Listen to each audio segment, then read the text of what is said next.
Daniel Makona stood at the center of a crowded press conference, the South African flag waving behind him. Cameras flashed, microphones lined the podium, and every word he spoke carried the weight of a nation's hope. Known for his fiery speeches against corruption and his relentless drive to protect the country's natural resources, Daniel was more than just a politician, he was a symbol of integrity. His rise from a small township to the halls of power inspired millions. To his supporters, he was the man who would finally bring about change. Beside him, always poised and radiant, was Naledi Makona. A former journalist turned philanthropist, she was the heart behind the power. Naledi ran a foundation that focused on rebuilding communities displaced by mining operations, providing shelter, education, and hope to families torn apart by corporate greed. Together, Daniel and Naledi were hailed as the perfect power couple, a beacon of hope in a world that often felt dark and corrupt. To the public, their marriage seemed unshakable. They were photographed attending charity galas, planting trees in rural villages, and visiting schools to inspire the next generation. Behind closed doors, however, the cracks were beginning to show. Daniel's growing ambition and Naledi's unyielding moral compass were on a collision course, one that would shatter everything they had built. The pressure to maintain his image as a progressive leader weighed heavily on Daniel. Despite his public stance against corruption, his campaign and personal lifestyle required funds that weren't always easy to come by. When a foreign corporation approached him with a proposal to develop a lucrative mining operation in Limpopo, Daniel saw an opportunity. The deal was simple. The company would invest millions in his political campaign in exchange for exclusive rights to mine in the region. The catch? The project would displace hundreds of families and devastate the environment. Ironically, the very communities and ecosystems Naledi's foundation was fighting to protect. Daniel justified the decision to himself. "Politics is about compromise," he muttered during one of his late-night calls. "If I don't take this deal, someone else will. At least I can use the money for good." But deep down, he knew the truth. He was betraying everything he once stood for, and the guilt began to gnaw at him.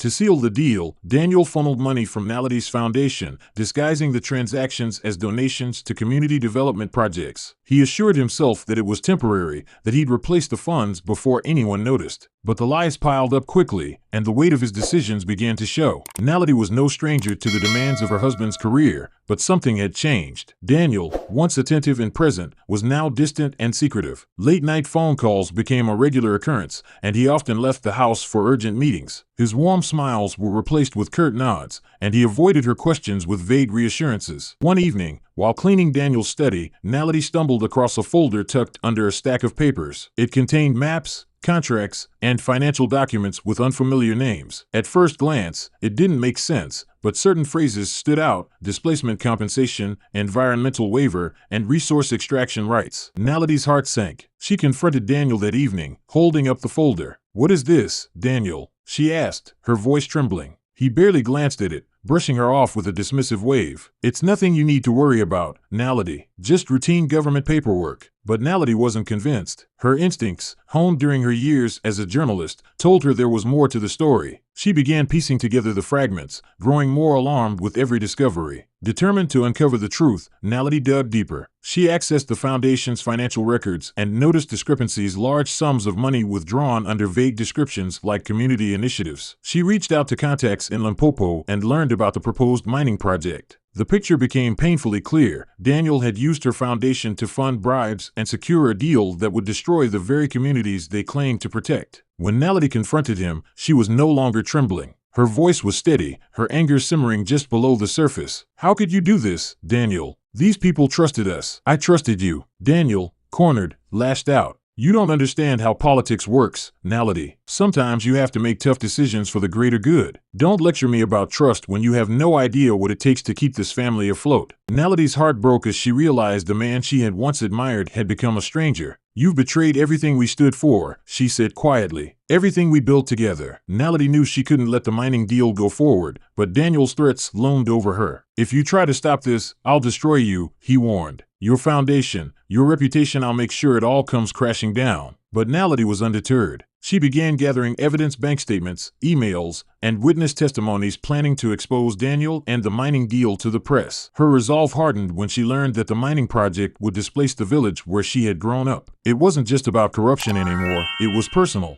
The final confrontation came late one night. Naledi found Daniel in his study, pacing as he spoke on the phone. She waited until he hung up before stepping into the room. "I have everything I need to bring you down," she said, her voice icy. You can't stop me. Daniel's face twisted with rage. You think you're untouchable? He snarled. I've sacrificed everything for this family, for this country. You don't know what it's like to be me. Their argument escalated, voices echoing through the house. In that moment, the cracks in their marriage had become an irreparable chasm, and the events that followed would change their lives forever.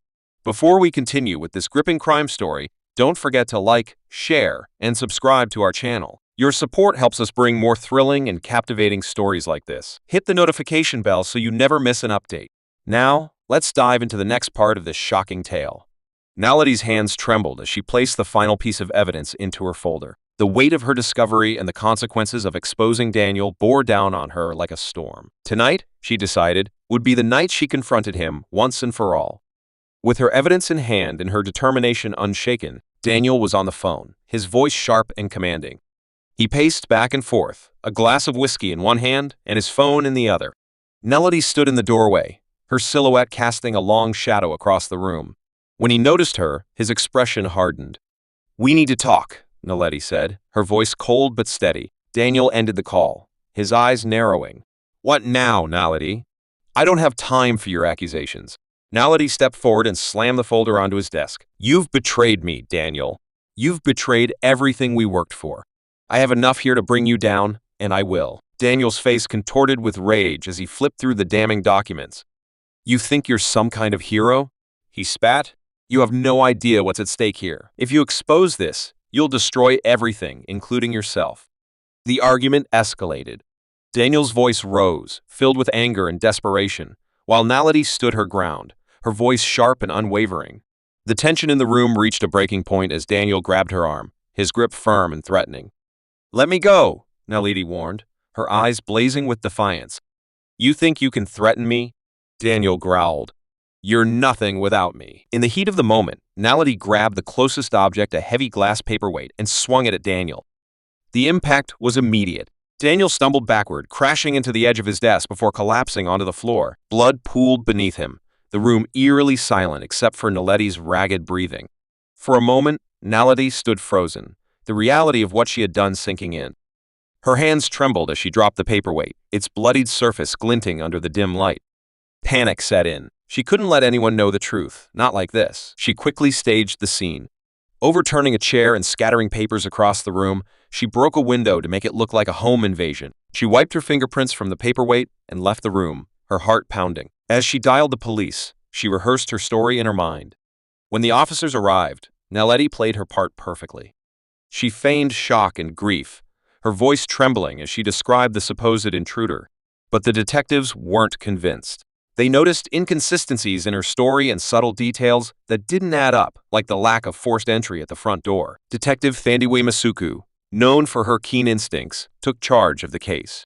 From the moment she entered the crime scene, something felt off. The broken window didn't align with the trail of evidence, and the murder weapon, a paperweight, seemed too personal for a random burglar to use. Thandiwe dug deeper into Naledi's life, uncovering the tension between her and Daniel. Witnesses came forward, recounting their public arguments and Daniel's recent erratic behavior. The final nail in the coffin was a security camera from a neighboring house, capturing no sign of an intruder during the supposed break-in. As the evidence mounted, Naledi's story unraveled. She was arrested 2 days later, her calm facade finally breaking as she was led out of her home in handcuffs.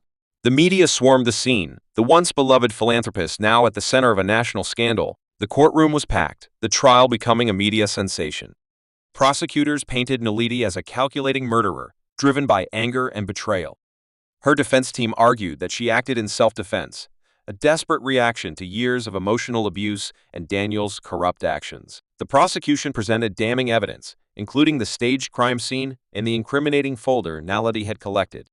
Witness testimonies further sealed her fate, describing her growing frustration with Daniel in the months leading up to his death. Naledi took the stand, her voice steady as she described the moment she struck Daniel. "I didn't mean to kill him," she said, tears streaming down her face. "I just wanted him to stop." After weeks of testimony and deliberation, the jury reached a verdict. Naledi was found guilty of manslaughter. The judge sentenced her to 15 years in prison, acknowledging her emotional turmoil but condemning her actions. The scandal left a lasting impact. Daniel's legacy was destroyed, his corruption exposed for the world to see. Naledi's foundation dissolved, its funds reallocated to support the communities affected by Daniel's mining deal. The Makona name, once a symbol of hope, became synonymous with betrayal and tragedy. From her prison cell, Naledi reflected on the choices that led to her downfall. She had fought for justice, but in the end, she had become the very thing she despised, a victim of her own rage and desperation. The story closes with Detective Thandile standing outside the village Daniel's mining deal would have destroyed. The sun sets over the horizon as she watches children play in the fields, a stark contrast to the chaos left behind by the Makona family. Corruption destroys lives. Betrayal breaks hearts. But justice, though imperfect, endures. Do not forget to subscribe this channel.